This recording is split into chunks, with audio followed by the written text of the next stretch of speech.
السلام علیکم ورحمۃ اللہ وبرکاتہ۔ حامد و مصلیاً اما بعد، محترم ناظرین، فضائل قرآن کی آج کے اس چوتھے ایپیسوڈ کے اندر میں آپ تمام لوگوں کو ایک بار پھر سورہ فاتحہ کے فضائل کے بارے میں بتانے جا رہا ہوں۔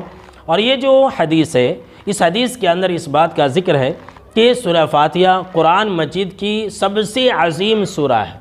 جی ہاں میرے دوستو، صحیح بخاری حدیث نمبر 4474 اور ابو داؤد اور مسند احمد کے اندر بھی یہ حدیث موجود ہے۔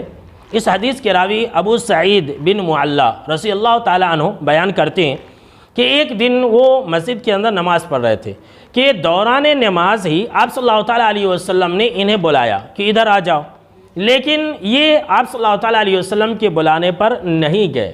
آپ صلی اللہ تعالیٰ علیہ وسلم انہیں بلاتے رہے اور یہ نماز مکمل کر کے پھر آپ صلی اللہ تعالیٰ علیہ وسلم کے پاس گئے۔ تو جب یہ آپ صلی اللہ تعالیٰ علیہ وسلم کے پاس گئے تو آپ صلی اللہ تعالیٰ علیہ وسلم نے ان سے پوچھا کہ میں نے تمہیں بلایا تو تم کیوں نہ آئے؟ تو انہوں نے کہا کہ میں تو نماز پڑھ رہا تھا۔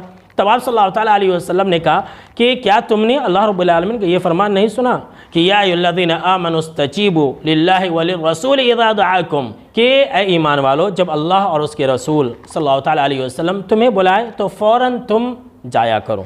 پھر آپ صلی اللہ تعالیٰ علیہ وسلم نے کہا ان سے کہ چلو ٹھیک ہے، اب میں مسجد سے نکلنے سے پہلے تمہیں قرآن مجید کی سب سے عظیم سورہ تمہیں سکھلاؤں گا۔ اور پھر آپ صلی اللہ تعالیٰ علیہ وسلم نے ابو سعید بن معلا رضی اللہ تعالیٰ عنہ کے ہاتھ کو پکڑ لیا، اور پھر جب مسجد سے باہر نکلنے لگے تو حضرت ابو سعید بن معلا رضی اللہ تعالیٰ عنہ نے کہا کہ اللہ کے نبی اکرم و مکرم صلی اللہ تعالیٰ علیہ وسلم، آپ نے کہا تھا کہ مسجد سے نکلنے سے پہلے میں تمہیں قرآن مجید کی سب سے عظیم سورہ کے بارے میں سکھلاؤں گا۔ تب آپ صلی اللہ تعالیٰ علیہ وسلم نے ان سے کہا کہ سب سے عظیم سورہ یہ تو الحمدللہ رب العالمین ہے، یہی سبع مثانی ہے اور یہی قرآن مجید کی سب سے عظیم سورہ ہے جو مجھے اللہ رب العالمین نے عطا کیا ہے۔ جی ہاں میرے دوستو، پتہ یہ چلا کہ سورہ فاتحہ ہی سبع مثانی ہے اور سورہ فاتحہ ہی قرآن مجید کی سب سے عظیم سورہ ہے۔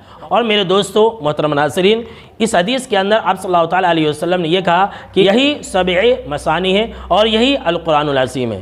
تو یہ سورہ فاتحہ کے ناموں میں سے دو نام ہیں۔ ویسے سورہ فاتحہ کے بہت سارے نام ہیں محترم ناظرین، تقریباً اہل علم نے اور مفسرین کرام نے سورہ فاتحہ کے 20 نام بتلائے ہیں۔ اس میں سے دو نام یہ بھی ہے، یعنی کہ القرآن العظیم اور سبع مثانی۔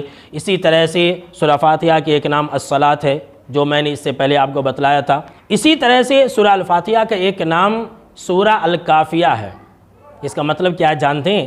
یحییٰ بن کثیر رحمۃ اللہ علیہ کہتے ہیں کہ سورہ فاتحہ ایک ایسی سورہ ہے کہ انسان اگر اپنی نماز میں صرف سورہ فاتحہ پڑھ کر کے رکوع کر لے تو دوسری سورتوں سے یہ سورہ کافی ہو جاتی ہے، اسی لیے اس سورہ کا نام سورہ الکافیہ ہے۔ اور سورہ الفاتحہ کا اور ایک نام ہے جو کہ سورہ الوافیہ کہی جاتی ہے، الوافیہ۔ اور اس نام کے بارے میں سفیان ابن عیینہ رحمۃ اللہ علیہ کہتے ہیں کہ اس سورہ کا نام سورہ الوافیہ اس لیے ہے کہ نماز میں سورہ فاتحہ کی تقسیم نہیں ہو سکتی ہے۔ جو بھی انسان سورہ فاتحہ پڑھے گا تو اس کو مکمل سورہ پڑھنی ہے، اور اس سورہ کو دو حصوں میں تقسیم نہیں کر سکتا۔ یعنی کہ جس طرح سے ہم اور آپ کرتے ہیں کہ کسی نماز میں کوئی سورہ پڑھنا شروع کرے تو 2-4 آیتیں پڑھ کر کے رکوع کر لیتے ہیں، 2-4 آیتوں کو پڑھنے کے بعد رکوع کر لیتے ہیں، یا کبھی 3-4 آیتیں پڑھ لیتے ہیں، کبھی شروع کی پڑھتے ہیں، کبھی آخر کی پڑھتے ہیں۔ تو قرآن مجید کی تمام سورتوں کے اندر ایسا ہو سکتا ہے، لیکن سورہ الفاتحہ کے اندر ایسا نہیں ہو سکتا ہے۔ سورہ الفاتحہ ایک ایسی سورہ ہے جس کی مکمل تلاوت جب تک نہیں ہوگی تب تک کسی بھی انسان کی نماز نہیں ہو سکتی ہے۔